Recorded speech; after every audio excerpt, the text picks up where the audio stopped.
Lance. I'm Sam. And we are Love to Hate, where we try to help gamers find great games to play with non-gamers. And today we're taking a look at A Royal Will by Mega Mint Games.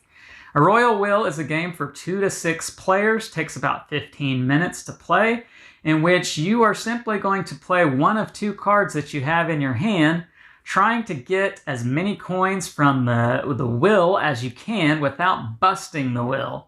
And you want to have the most in your inheritance by the end of the game to win. Let's go ahead and take a look at it down below, and then we'll come back and share our thoughts on this game as far as a gamer and a non-gamer goes on A Royal Will.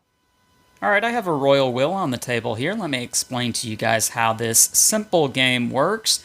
I will also show you the components as we go through this. In this game, players are going to do their best to get the lion's share of these coins each round, which are the will. And you can see there's lots of different types of coins. Functionally, they all serve the same purpose. And in the bottom of the box here, you can see coins are printed on it, as well as on the side, to give you the impression that there's a lot of coins in here. But the bottom of the box does serve as a coin tray throughout the course of the game. And you will take a number of coins at the beginning of the round, placing them in the middle of the playing surface. For a 2-player game, you're going to place 5 coins, and you'll reference the rules for exactly how many coins you'll place out there, depending on the number of players in the game. And everyone will be dealt 2 cards face down from the deck of cards. Let me show you what these cards might look like and some of the information that you'll find on them. You can see that there's going to be some interesting artwork on these cards, as well as a name at the top. And the most important information is going to be what's on the bottom of these cards. So you can see there's a number on the left and an action on the right.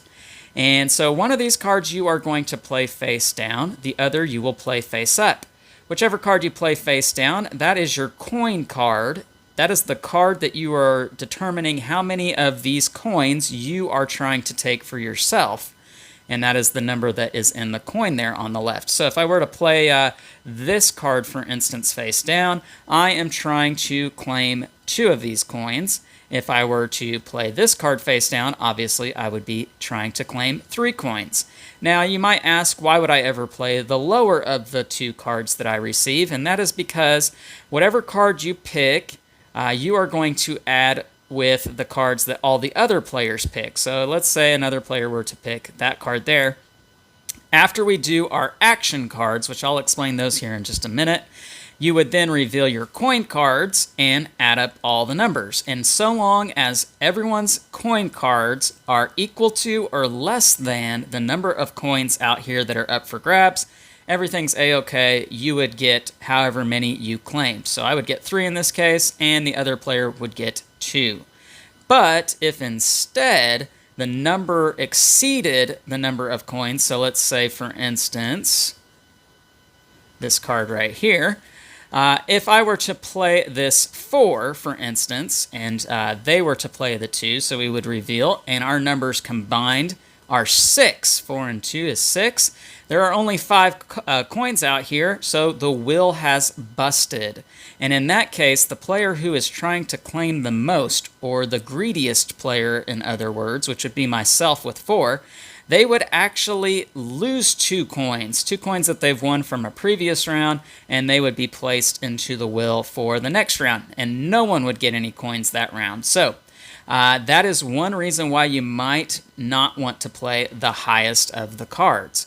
And so whatever card you pick as your coin card, again, you are going to play face down. Once everyone has a card face down, then everyone would reveal their card that they have kept in hand, which will be played face up as the action card. And so let's go over these different cards here and what they do. You have the Forager, which the Forager, if you play as a coin card, is automatically guaranteed to give you 1 coin from the will no matter what happens. Even if the will busts, you are still going to get a coin.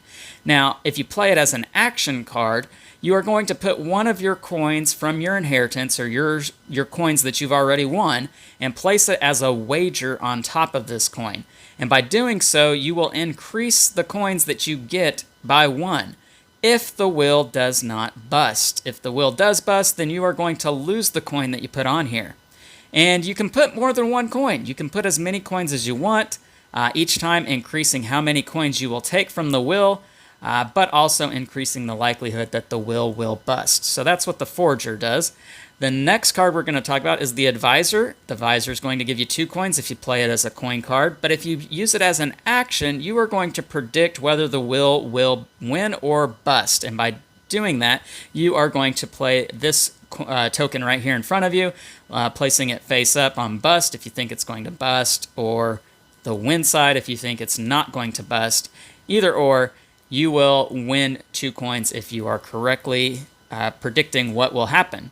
The next card is the Solicitor, who will give you 3 coins if you play it as a coin card. Otherwise, as an action, you are going to use the other token here, which is a +1 or -1, and you'll play this on either side on any player's coin card. So that's the card that's face down, and you will increase or decrease whatever number is on that coin card, and you can do it on yourself, you can do it on other players, your choice.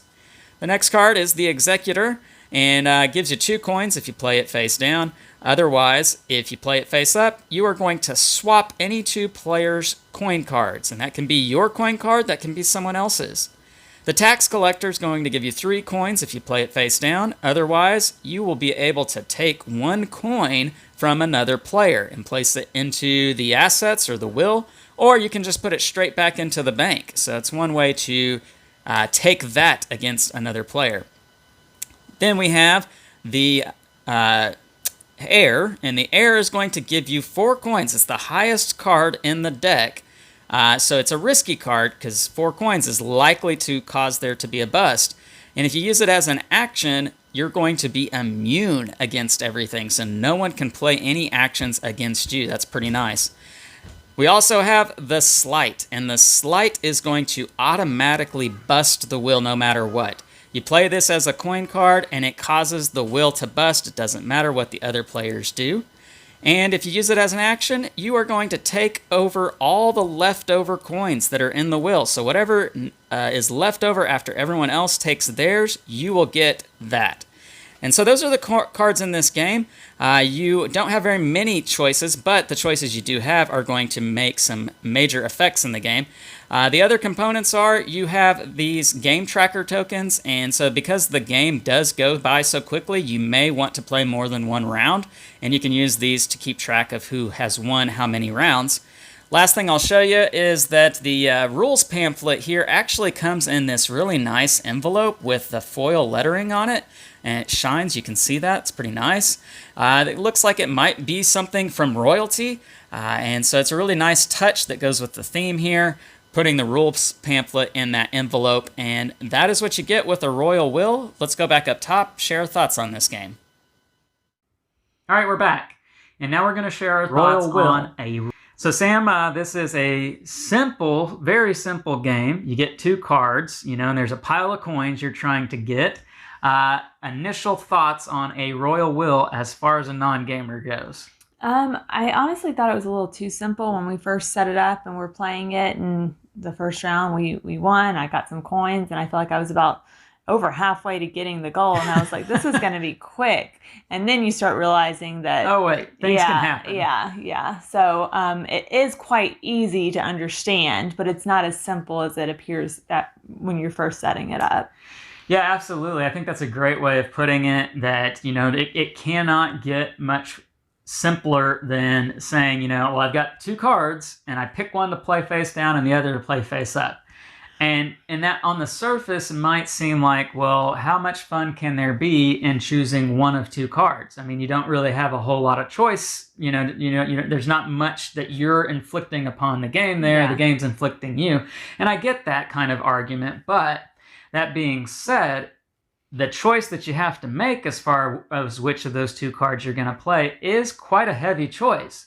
And it's not always so easy to know which one you should do just based upon the other players that are at the table, where they're at as far as how close they are to getting to the 10 coin win limit, and what they might be doing or what cards they might have. And the actions that go into the cards that you leave face up are pretty compelling. I mean, it can change things quite a bit. Yeah. So it is a heavy choice to make each and every time, and it was one that I thought was an interesting choice. What did you think? Yeah, I agree with that. Okay. Not a complicated game, No. not at all. Fun factor-wise, how fun was it for you, Sam? Yeah, I mean, it's a lot of fun getting to kind of guess what the other person was going to play, and if you both bust, or if you bust, you both lose. So it's not like you're trying to, take that on each other. You want to win, but at the same time, if you win, then yeah, you're not both going to win. There were several times where I found that, actually busting it might have been the best choice, because even though I would lose out on busting, in order to prevent other players from getting further along than I was getting, you might need to make it bust sometimes. And that sounds counterintuitive, and I guess it is, but at the same time, that's your best choice sometimes. And so that was an interesting dichotomy there with this game of, going against what's actually best for you, but it keeps somebody else from maybe winning the game at that particular time. And so that was an interesting concept with it. We didn't get to really play this at the extreme high levels here, 5-6 player games. And I could only imagine what those kind of games might be like. I would imagine that the actions just sort of create more chaos in a round. Because that's what they're geared to do. They're geared to create some mixture, some kind of, craziness that's going on, but not ever so much, or at least I didn't feel this way, not ever so much that you feel like everything's out of your control. Yeah. You can mix things up a bit, but you can still feel like, okay, I feel solid in the choice that I made, and it's the best for me going forward. And then you see what other people are doing, and you just kind of have to hope for the best when it comes to that. But I thought it was a very interesting, solid game. And, I felt the look of it, the feel of this game brought back some memories of a game called Coup, if you're familiar with that one. I don't know that I've played that with you too much before, Sam. I know it's one that we've had before in our collection. And, social deduction game in which you don't have too many choices, but the choices you have are very solid and have a huge impact on the game. This sort of has a similar feel to it, even though it's not the same type of game. Just sort of gets the same feels as that game. And so if you're a fan of Coup, you will probably like A Royal Will. It's not a complicated game, as we keep saying. So, Sam, as a non-gamer for you, is this one that you feel like works well with non-gamers? Yeah, I think so. I mean, it's simple enough, and it really is engaging. I think it's a good game to play with non-gamers for sure. Okay, all right. Let's get into our pros and cons. I know you've already kind of listed some things here, but let's just kind of do it formally now. So as far as thoughts from a non-gamer, the pros when it comes to A Royal Will, what hit you in the right way? It's fairly quick. It's easy to understand. It's easy to explain. It's fun. Okay. All right. Simple, short and sweet there. As far as maybe some cons go, anything about this game that struck you in a negative way? I mean, I don't know. Not too much? No, not really. I mean, it's a pretty enjoyable game for the most part. Yeah.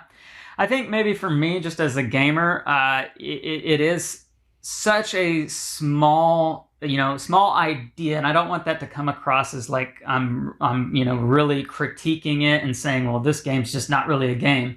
But it is such a small mechanic of, you choose one card, you play the other card, that, it's short and quick. And one way that I've kind of maybe described that in previous videos is it's a bit of a one-trick pony. That this is kind of just, you've got one simple idea here with this game, and, you better like it. And if you don't like it, then there's not really very many other redeeming qualities about the game. Because that's all it is. It's just this one, play a card face down, play a card face up. Yeah. And so if you feel like that's not something that's going to work very well for you, then this might not be the game for you, because that's all this game is. There's not much anything else to it. Yeah. But if you're somebody after watching this video that you think, that looks pretty interesting, I think I'd like to try that, then this game probably will be a good game for you, and one that you might like. So yeah. I think that's probably the only con that I would throw out there on it. Let's get into our score of this. Scale of 1 to 10, love to hate. What do you give a Royal Will? I'd probably give it a 6.9. 6.9.